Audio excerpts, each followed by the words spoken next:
बोलती पुस्तके. ज्यांना वाचनाचा नाद त्यांना बोलती पुस्तके घाली साद. आमचं चॅनल सबस्क्राईब करा आणि सबस्क्राईब करायला इतरांनाही सांगा. नमस्कार श्रोते मित्र हो. बोलती पुस्तके सादर करत आहे लेखक प्रकाश नावलकर लिखित एक ग्रामीण प्रेम कथा, सुमीचं प्रेम. सुमी आणि सच्चा दोघं एका गल्लीत राहणारे मित्र. सुमीचं घर गल्लीत शिरताच पहिल्या नंबरचं, तर सच्याचं घर पार गल्लीच्या शेवटी. दोघं बी मराठी शाळेत एकत्र शिकायला. सच्या मार्च ऑक्टोबर अशा पंढरीच्या वाऱ्या केल्या गत 10वीच्या वाऱ्या करून करून कशीबशी 10वी पास झाला होता. तर सुमीनं नुकतंच 10वीत पदार्पण केलं होतं. सुमी रंगानं गोरी पान आणि दिसायला नाकी डोळी सुंदर. आईबाच्या घरात लाडात वाढलेली एकुलती एक पोर. तर काळ्या सावळ्या रंगाचा सच्या रोज तालमीत जाऊन अंगापिंडानं धुष्टपुष्ट झालेला, आपल्या आई आणि बहिणीसोबत राहणारा. सच्याचा बा म्हण दिसायला दारासिंगसारखा पैलवान होता. गावगावच्या जत्रेत 1 नंबरची कुस्ती जिंकायचा.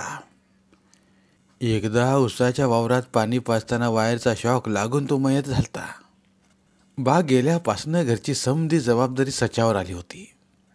तिघांचाच परिवार असल्यानं तिघं बी अगदी सुखासमाधानात आणि गुण्या गोविंदात राहत होते.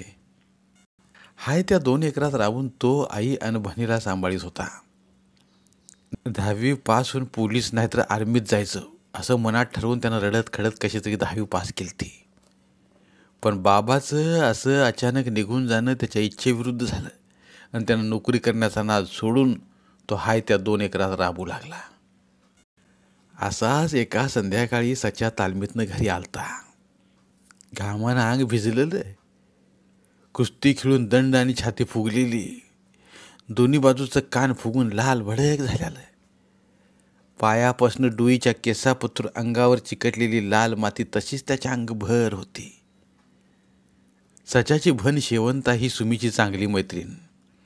ती रोजच्याप्रमाणे आज बी शेवंताला भेटायला घरात आलती. सच्यानं तालमीतनं आल्याबरोबर हातातला टॉवेल भीतीवरच्या खुटीवर ठेवला आणि खुर्चीत बसून शेवंताला हाळी केली.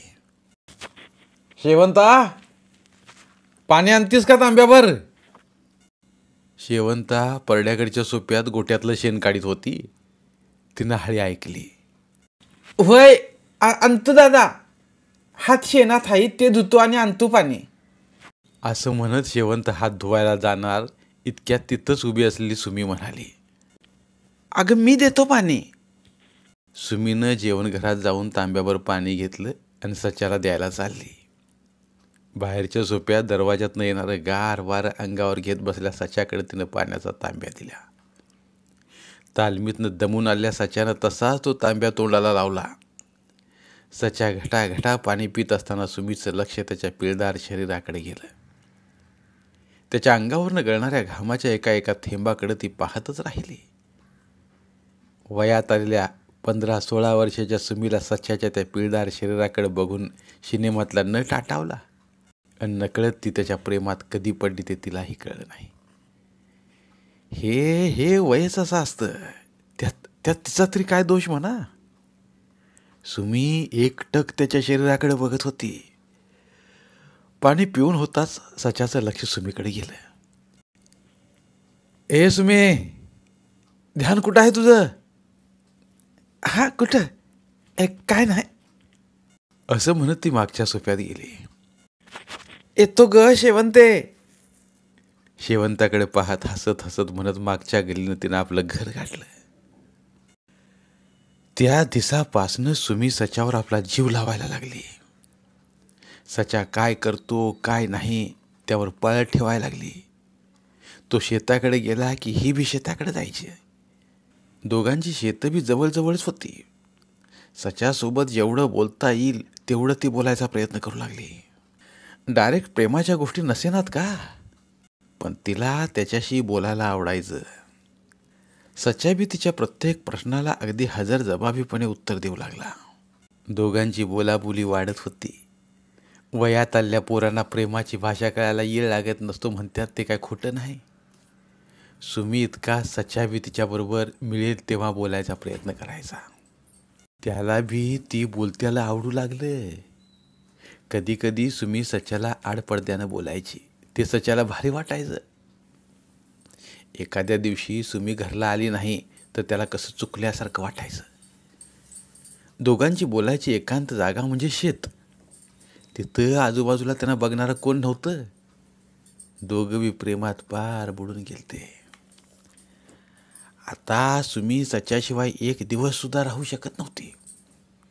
तिला दिन रात सपनात बी सच्याच दिसायचा. सच्याचं उघडं शरीर तिला गप्प बसू देत नव्हतं.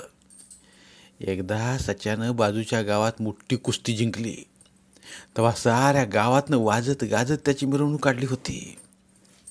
त्याची अगदी तीच छबी तिला सपनात दिसायची. सुमीचं अभ्यासावरलं ध्यान बाजूला होऊन ती रोज सच्याच्याच नावानं माळ जपत होती.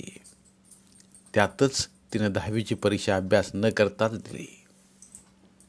सुमी सच्यासोबत बोलत होती. त्याला आता जवळजवळ वर्ष होऊन गेलतं.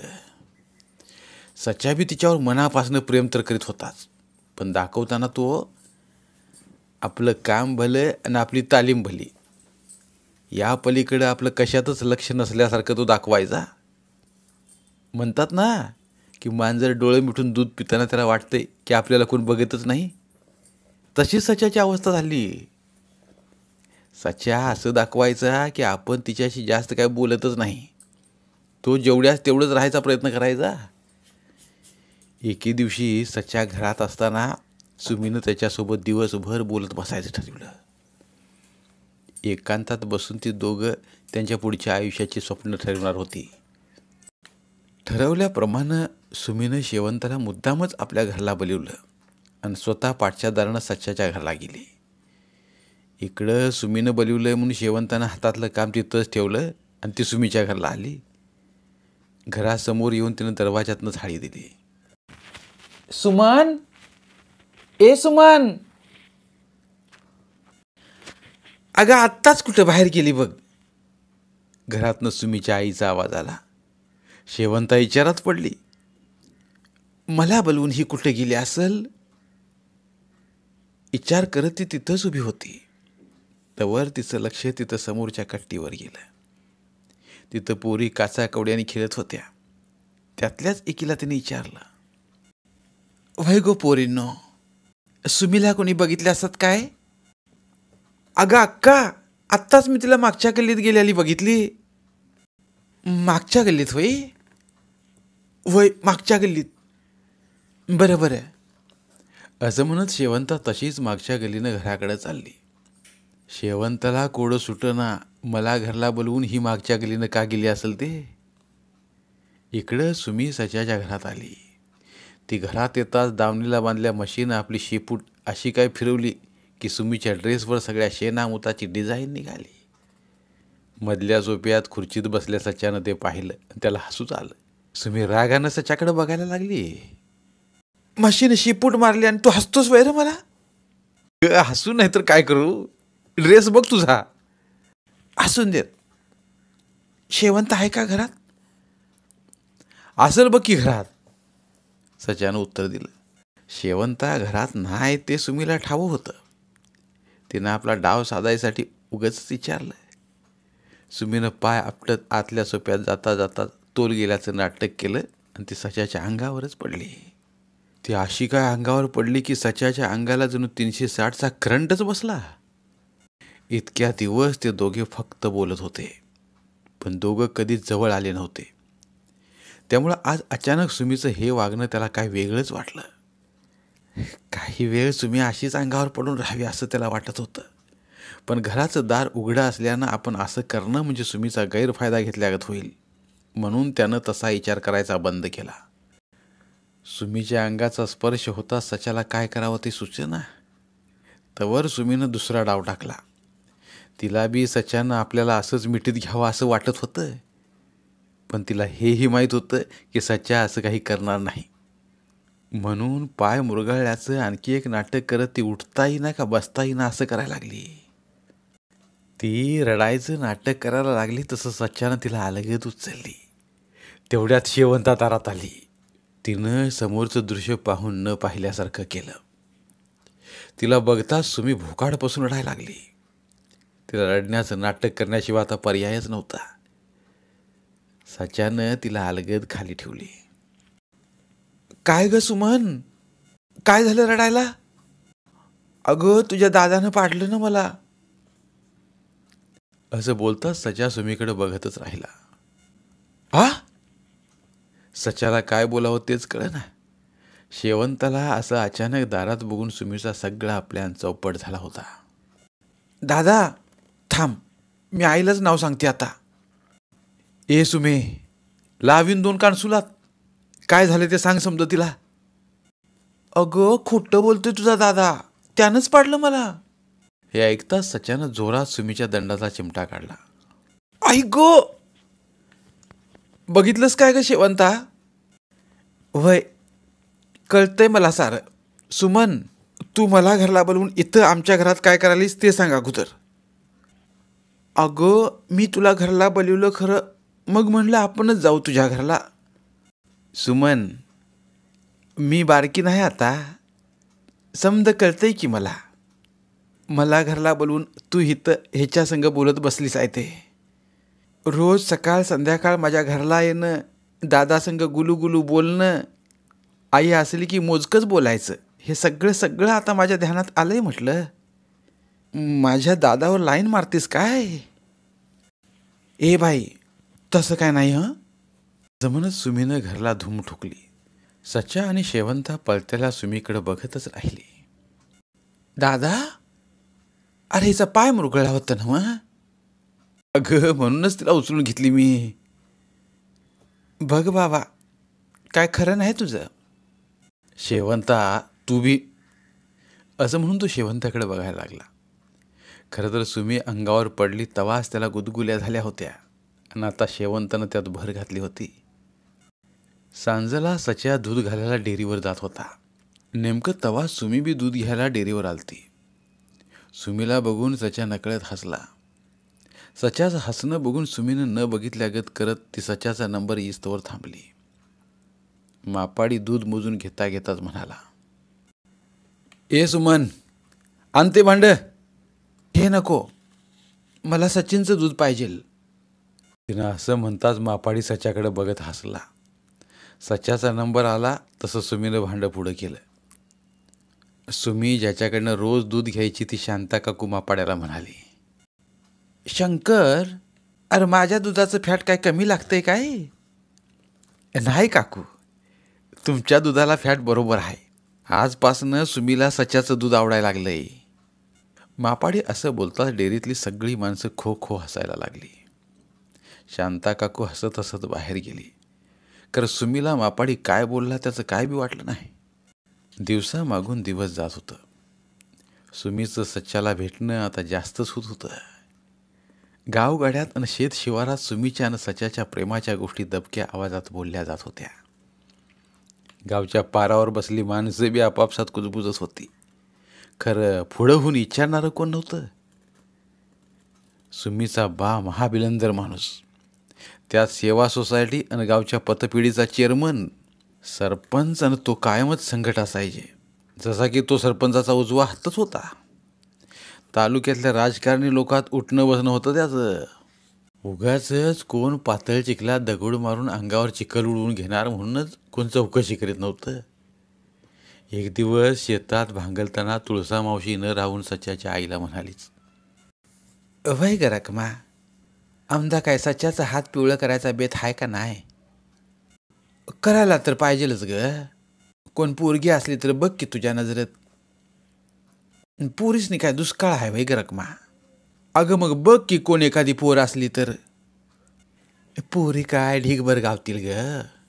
अगोदर सच्चाला विचार, त्याचा काय बेत आहे त्यो. असं ग काय म्हणतीस?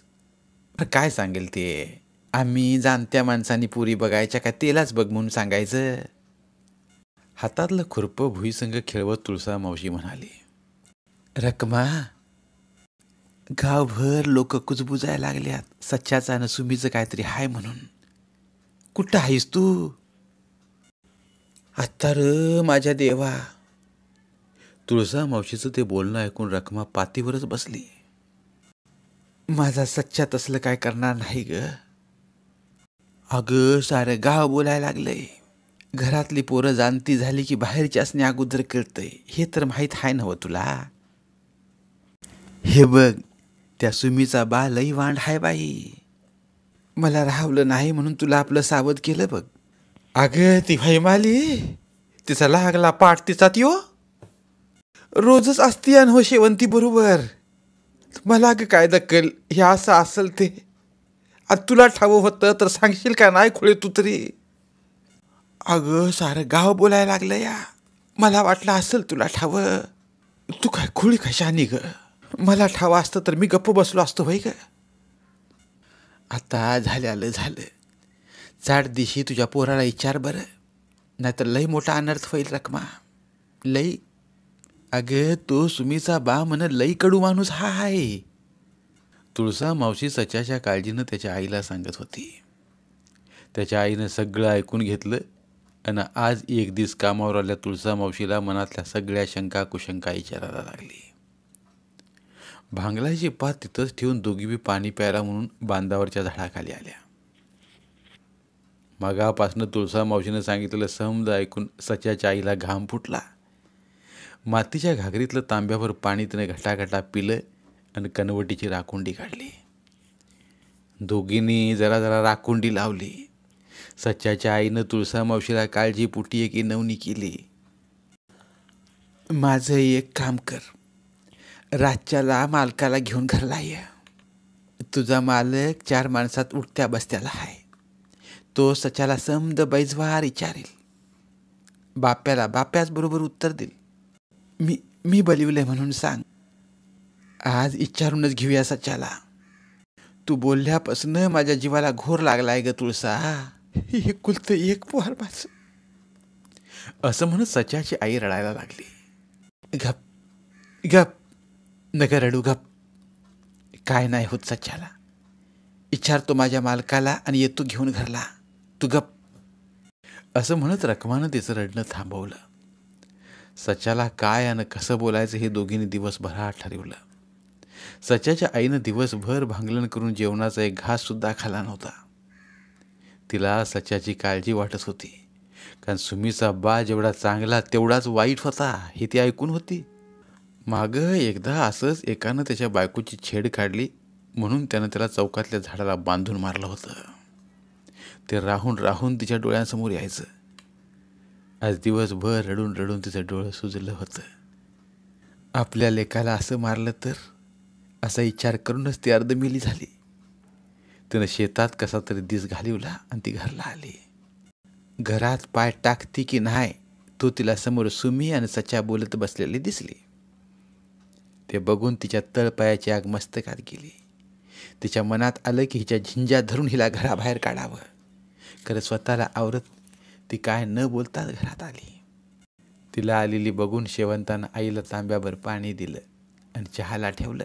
शेवंतानं चहाचा कप आई पुढे देत तिला विचारलं, आई तोंड ग का सुजलंय तुझं. डोळं बी कसं सुजल्यात बघते. काय नाही ग. तिनं उत्तर दिलं. पण शेवंताला राहवलं नाही. आईचं डोळं असं पाहून तिनं तिला पुन्हा विचारलं, आई खरं सांग काय झालंय ते. कोण काय बोललं काय शेतात तुला. आई चहाचं कप बाजूला ठेवत पदर तोंडावर ठेवून रडायला लागली. शेवंते मला मला खरं खरं सांगायचं. ती उंडगी सुमी कशाला येते घरात.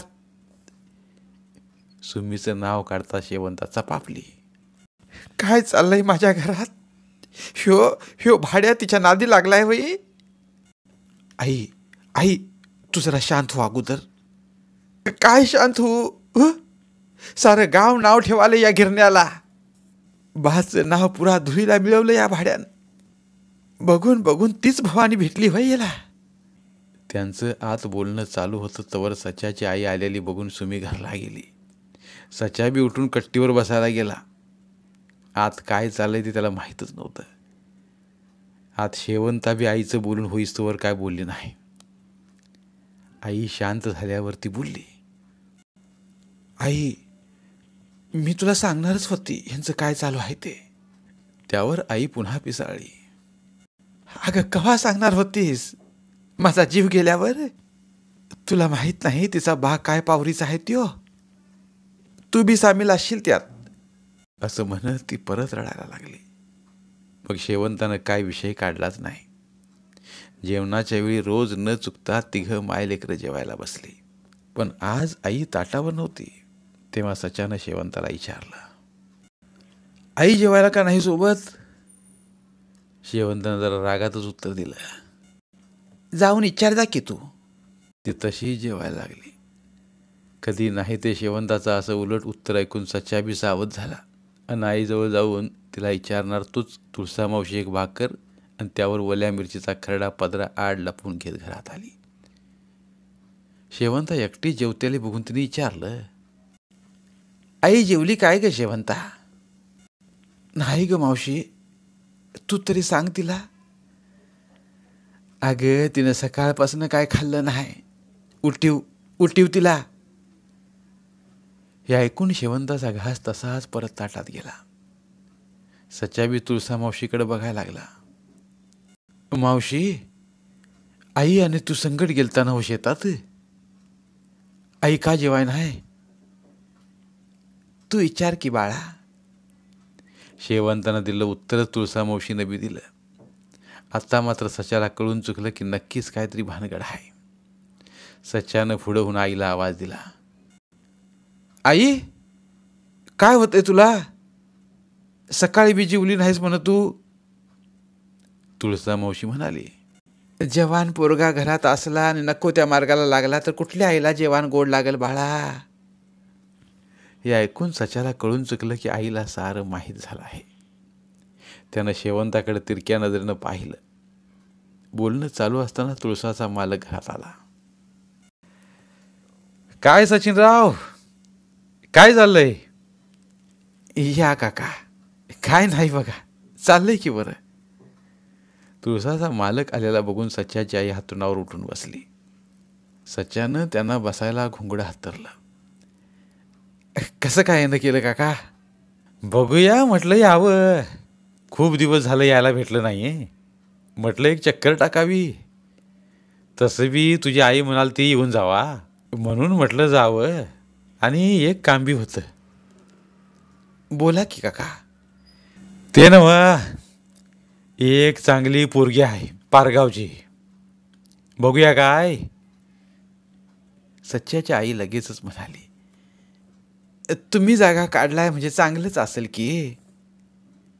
मधीच तुळसा म्हणाली, पारगावची म्हणजे सोनाबाईची लेक तर नाही ना? हा वय तीच की शालू. अहो मग चांगलं आहे की. पाहुण्या पायातलंच आहे म्हणायचं की. इकडं तिकडं काय बघायला लागत नाही. जोडा एकदम झाक जमल. एवढ्यात शेवंता म्हणाली, शाळा कितवी झाल्या तिची? 8वी पास आहे. शेतातलं काम आणि घरातलं जेवण खावण सगळं येतंय तिला. मसरांच्या धारासुदी काढते म्हण.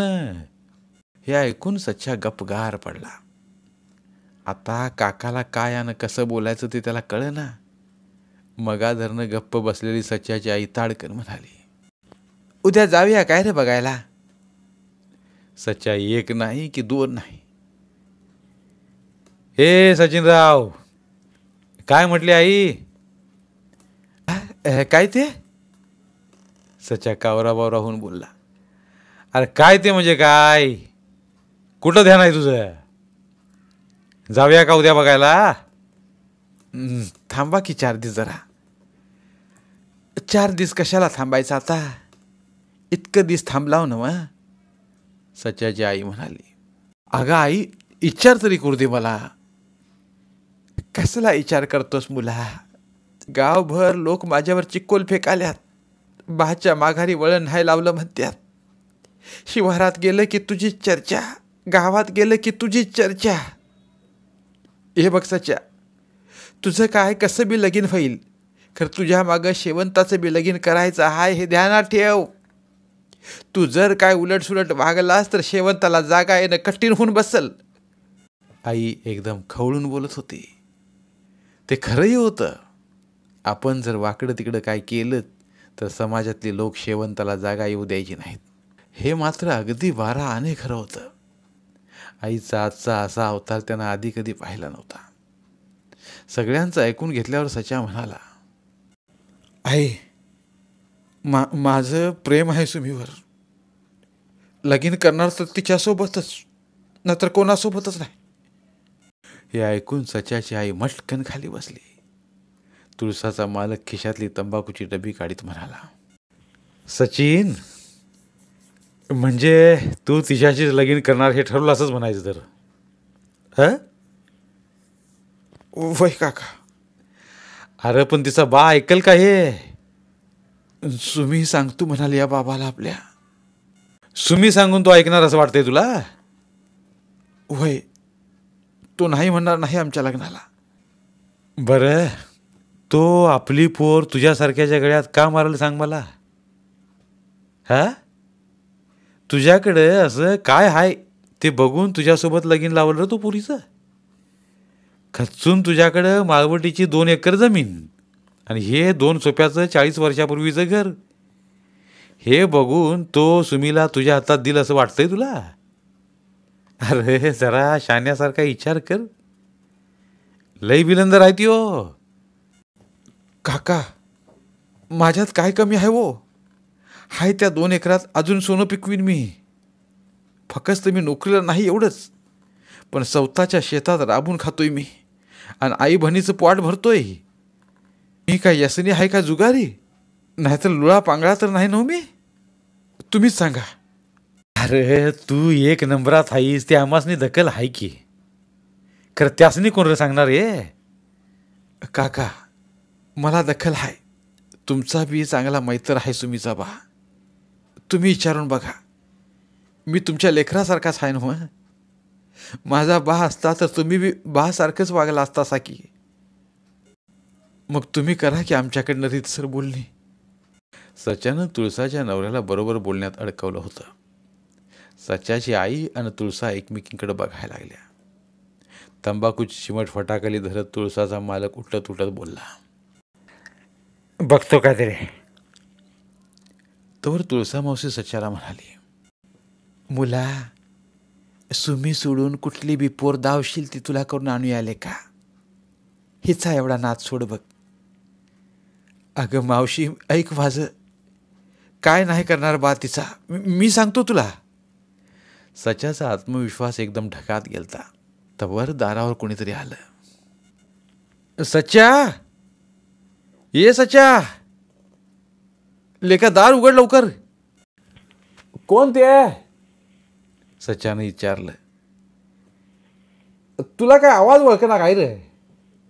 लेका, इलिशा आहे मी, इलिशा. इलिशा म्हटल्याबरोबर सच्यानं झाप दिशी मोर दरवाजा उघडला. दरवाजा उघडताच इलिशा म्हणाला, घात झाला लेका. काय झालं रे? सुमीला तिचा बा लई मारालाय. सुमीचा मामा बी आलाय. हे ऐकताच सच्या पायातलं चप्पल घालून जायला लागला. तशी सच्याची आई पुढं झाली. थांब सच्या, थांब. कुठं चाललास?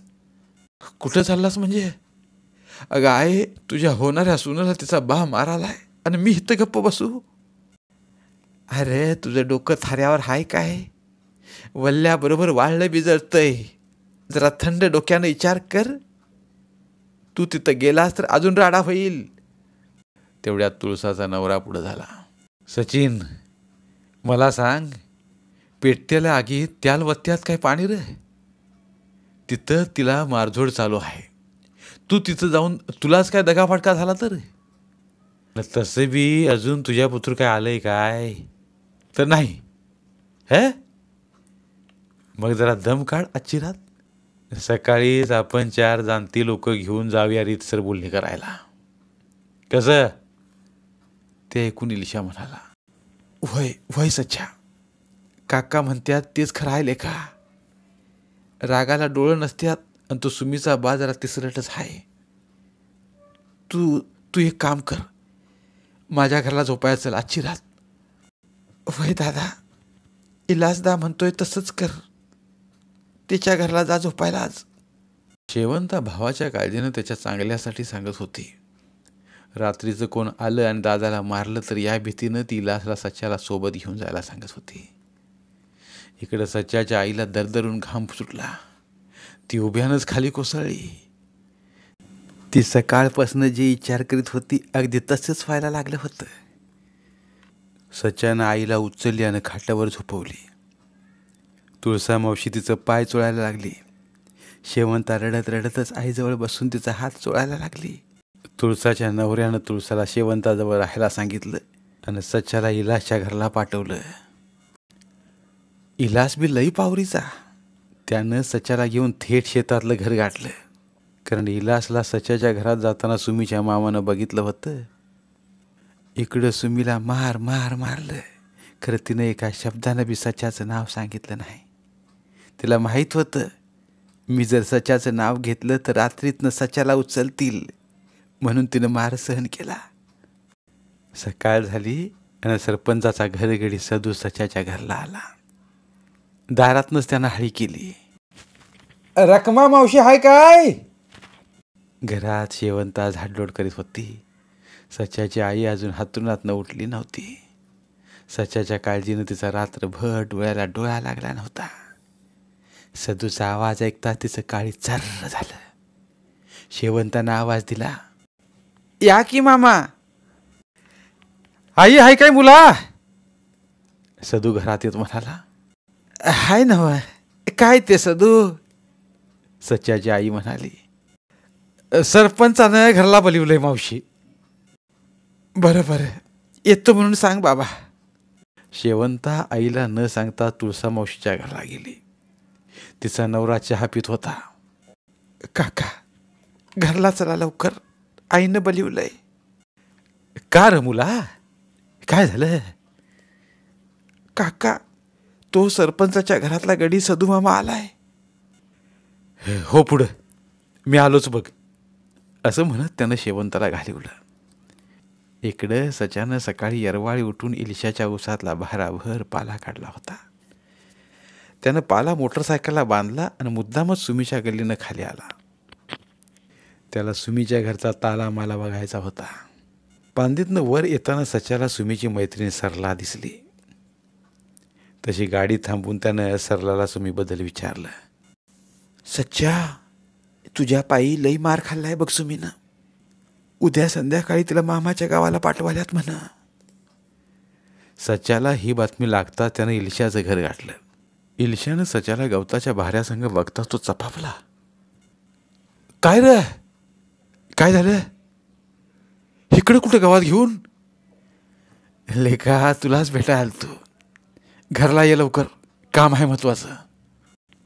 हो पुढं तू, आलोच मागणं, असं म्हणत इलिशा विचारात पडला. सच्या दारात येईस्तोवर सदू मामा घरातनं बाहेर चाललेला. ओ सदू मामा, कसा आहेसा? हाय की बरा मी. सच्याला दारात बघून शेवंता बाहेर आली. दाद्या, आईला सरपंचानं घरला बोलिवलंय. मी काकाला सांगितलंय तू इलासदा आणि काका आई संग जावा.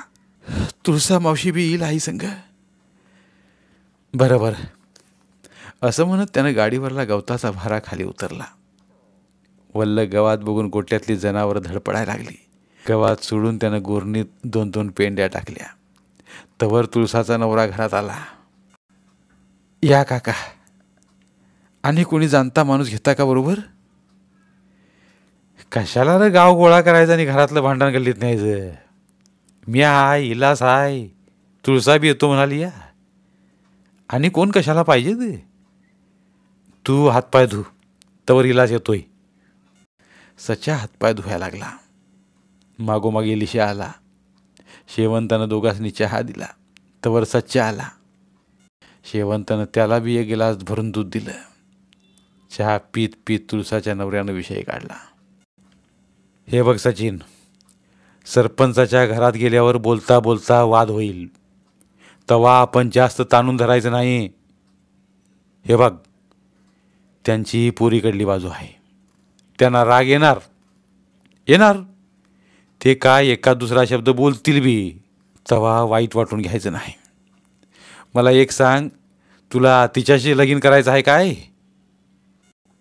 हे नक्की आहे ना मग? होय तर काका, मला बातमी लागली सुमीनं मार खाल्लाय. खरं माझं नाव सांगितलं नाही तिनं. माझं नाव सांगितलं असतं तर मला रात्रीच उचललं असतं तिच्या बानं. सुमीनं आईला सांगितलंय म्हण लगीन करणार तर सच्या संगच. सच्याचं सगळं ऐकून घेऊन तुळसाचा नवरा म्हणाला, हा असं असलं तर सुमीचा बा काहीच करू शकत नाही. सुमीचं वय काय असेल तर सचिन? तिला आत्ता 19 लागलंय. होय, मग काय होत नाही तुला. काय बी काळजी करू नकोस तू. फक्त सुमीनं पलटी नाही मारली पाहिजे. नाही पलटी मारणार ती. सच्या अगदी विश्वासानं सांगत होता. सगळे मिळून सरपंचाच्या घराला गेले. सुमीचा बा अगोदरच सरपंचाच्या बाजूला लोडाला तक्क्या देऊन बसला होता. सुमीचा मामा आणि आई खुर्चीवर बसले होते. तुळसाचा नवरा इलास आणि सच्या समोरच्या खुर्चीवर बसली, तर तुळसा मावशीनं सच्याची आई सरपंचाच्या बायकोजवळ बसली. काय रकमा का, काय चाललंय हे? बरं दिसतंय का तुला? सरपंचानं सच्याच्या आईला विचारलं. मला बी आजच कळालं हो. ठाऊक असतं तर तू बासनी सांगितलं असतं की अगोदर. हे बोलताना सुमीचा बा सच्याकडे खाऊ का मारू अशा नजरेनं बघत होता. बोलणं चालू असताना गावचे पाटील बी आले. त्यासनी बघून सच्याच्या आईला जीवात जीव आला. काल सांच्याला ती जाऊन समद त्यांच्या कानावर घालून आलती, म्हणूनच ते आज आलते. पाटलासनी बघून सरपंचाच्या बाजूला बसल्या सुमीच्या मामानं आपली खुर्ची त्यांना दिली. सरपंचांनी पाटलासनी खाली खुशाली विचारली आणि सच्या संग सुमीला बी समोर यायला सांगितलं. तसा सुमीचा बा एकदम गुरगुरल्यागत बोलला, सुमी कशाला पाहिजे, मी आहे की. तसं सरपंचानं त्याचा हात दाबत त्याला गप्प केला. पाटील पुन्हा बोलले, 2 जवान पोरांचा सवाल आहे. असं फटकळ वागून नाही चालायचं. बोलवा तिला. तसं कोणतरी सुमीला बोलवायला गेलं. पोरगी जर काय नाही होय बोलली तर सच्याला पोलीस स्टेशनात जावं लागेल, आणि जर होय बोलली तर मग सगळं सोयीस्कर होईल. काय म्हणता सरपंच? बरोबर आहे का नाही ते सांगा. पाटलांचं बोलणं संपायच्या आतच सुमीचा बा दात फट खात सच्याच्या अंगावर धावला. तसा इलासनं त्याला जसा पुढं आलता तसाच मागं ढकलला. हे बघून पाटील पिसाळले. इथं कुस्ती खेळायला आलाय काय तुम्ही?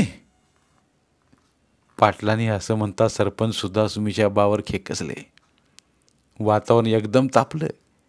सच्याची आई रडायलाच लागली होती. कोण कुणाचं ऐकायला तयार नव्हतं. एवढ्यात सुमी घरात आली आणि सच्याला बघून त्याच्या गळ्यातच पडली. सुमीचा आई बा आणि मामा सुमीनं सच्याला मारल्या मिठीकडे बघायलाच लागले. सरपंचनं पाटील बी एकमेकांकडे बघायला लागले. सुमीच्या बानं सुमीला सच्यापासून वेगळं केलं. तसं सुमीनं बाचा हात हिडकारून परत सच्याला मिठी मारली. सगळ्या समक्ष हे चालू असताना सरपंच सुमीच्या बाला बोलले, आता वाद घालण्यात कायच अर्थ नाही. मुहूर्त बघून द्या जावा लागेल लागून. पाटील बी सरपंचाची री ओढत सुमीच्या बाला म्हणाले, दोन्ही पोरं आता सज्ञा नाहीत. एकमेकात जीव अडकलाय त्यांचा. आणि कायदा बी सांगतो या की 18 वर्ष वयाच्या पोरांची जर संमती असेल तर कोर्ट बी काय करणार नाही. सुमीचा बा सुमीच्या आईकडे दात फट खात बघत होता. त्याच्या नजरेतनं दिसत होतं की तो सुमीच्या आईला सांगत होता, तुझ्यामुळं पोरीची वाट लागली. तुझं लक्ष असतं तर पोरगी अशी वाया गेली नसती. सुमीच्या आईनं तिच्या बाची नजर बघितली तशी तिनं नजर खाली केली. सरपंचानं दोघा नवरा बायकोच्या नजरेचा हा खेळ पाहिला आणि त्यांनी बोलायला सुरुवात केली. मी काय म्हणतो पाटील, दोन्हीकडची बाजू घेऊन बोलायचं. आपल्याला काय वाढवायचं नाही. आता ती पोर सगळ्यांसमोर त्याला बिनधास्त जाऊन मिठी मारती, म्हणजेच ती त्याच्या बिगार राहणार नाही. हे तरी 16 आणि फिक्स आहे. तवा मी काय म्हणतो, दोघं बी जातीतली आहे ती, वयात सुद्धा बसत्यात. तवा उद्याच्या उद्या इटोबाच्या देवळात लगीन लावून देऊया. कसं म्हणताय? सुमीच्या बाकडे बघत सरपंच बोलले. तसं सुमीचा बाप एकदम चवताळून खुर्चीतनं उठत म्हणाला, त्याच्या संग लगीन लावल्या परा ढकलून देतो हे रे तिला. तसं पाटील मध्ये पडले. हे बघा मला तुमचं पटतंय, पण उद्या सकाळी ह्यानी पळून जाऊन लगीन केलं तर तुमची गावगाड्यात बदनामी किती होईल याचा विचार करा जरा. सुमीच्या बानं बाहेर जाऊन सुमीच्या मामा संग काय बाय बातचीत केली आणि आम्ही आहे तयार, उद्याच इटोबाच्या देवळात लगीन लावायचं म्हणत बैठक उठवली. सच्याच्या आईनं पाटलाचं पाय धरला आणि म्हणाली, मारझोड न होता तोडगा काढलासा, तसं उद्या हजर राहून समद कार्य पार पाडा, म्हणजे मी सुटली ह्यातनं. तुळजा मावशी आणि तिच्या नवऱ्यासोबत सच्याची आई घरला आली. दुसऱ्या दिवशी इटोबाच्या देवळात सुमीच्या मनातला हिरो सच्या तिचा नवरा झाला. धन्यवाद. पुन्हा भेटूया एका नवीन कथेसह. मराठीतील प्रतिभावंत लेखकांचं साहित्य, कथा, कादंबऱ्या ऐकण्यासाठी आमचं बोलती पुस्तके हे चॅनल सबस्क्राईब करा आणि मराठी साहित्याचा प्रसार करण्यासाठी प्रत्येक मराठी माणसाला सबस्क्राईब करण्यासाठी आवाहन करा आणि बोलती पुस्तके या साहित्य चळवळीत सहभागी व्हा. आपले पुन्हा एकदा धन्यवाद.